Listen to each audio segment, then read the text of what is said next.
നിങ്ങളുടെ അടുക്കള ഒരു ആയുർവേദ മരുന്ന് ഷാപ്പാണ്. എന്താ നിങ്ങൾക്ക് സംശയമുണ്ടോ? ഒന്ന് നോക്കാം നമുക്ക്. നമ്മൾ കറികളിൽ ചേർക്കുന്ന മഞ്ഞൾ ഒരു ബെസ്റ്റ് ആൻറ്റി ഇൻഫ്ലമേറ്ററി ഡ്രഗാണ്.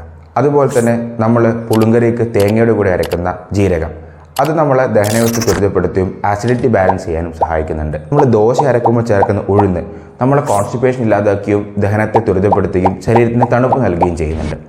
അതുകൂടാതെ തന്നെ നമ്മൾ ചിക്കൻ കറിയിൽ മേമ്പൊടിയെ ചേർക്കുന്ന കുരുമുളക് നമ്മളെ ആഹാരത്തിൻ്റെ പോഷകാംശങ്ങൾ ആഗിരണം ചെയ്യാൻ നമ്മളെ ശരീരത്തെ സഹായിക്കുന്നുണ്ട്. അതുകൂടാതെ തന്നെ നമ്മൾ പായസത്തിൽ ചേർക്കുന്ന ഏലത്തരി, അത് നമ്മളെ ശരീരത്തിലെ ത്രിദോഷങ്ങളെ ബാലൻസ് ചെയ്യുകയും ശാരീരികവും മാനസികമായിട്ടുള്ള ഒരു സന്തോഷം നമുക്ക് തരികയും ചെയ്യുന്നുണ്ട്. അങ്ങനെ നമ്മളെ ആരോഗ്യത്തെ സംരക്ഷിക്കാൻ വേണ്ടി നിരവധി ആയുർവേദ മരുന്നുകളാണ് നമ്മുടെ ഭക്ഷണത്തിൽ ചേർത്തിട്ടുള്ളത്. നമ്മൾ പാരമ്പര്യമായിട്ട് ഇവ നിത്യമായിട്ട് ഉപയോഗിച്ച് വരുന്നുണ്ട്. ഇതൊക്കെ കൊണ്ട് തന്നെ ആവാം നമ്മുടെ ആരോഗ്യം ഇത്രയധികം മുന്നോട്ട് പോയിട്ടുള്ളത്. നമ്മൾ ആയുർദൈർഘ്യം നമ്മൾ മറ്റ് രാജ്യങ്ങളുമായിട്ട് കമ്പയർ ചെയ്യുമ്പോൾ കേരളത്തിൻ്റെ ആയുർദൈർഘ്യം വളരെ മുന്നിലാണ് നിൽക്കുന്നത്. ആയുർവേദത്തെ നമ്മൾക്ക് കൂട്ടുപിടിച്ച് എന്നും നമ്മുടെ ആരോഗ്യം സംരക്ഷിച്ച് മുന്നോട്ട് പോകാൻ പറ്റും. അപ്പം ആയുർവേദത്തെ മറക്കാതെ നമ്മളെ ഭാഗമാക്കി ചേർക്കുക. ഇതുപോലുള്ള ഇൻഫോർമേറ്റീവ് വീഡിയോസുകൾ ആവശ്യമാണെന്നുണ്ടെങ്കിൽ ഈ പേജ് ലൈക്ക് ചെയ്യുക. അതുകൂടാതെ തന്നെ ഇത് ഷെയർ ചെയ്ത് കൊടുക്കുകയും ചെയ്യുക.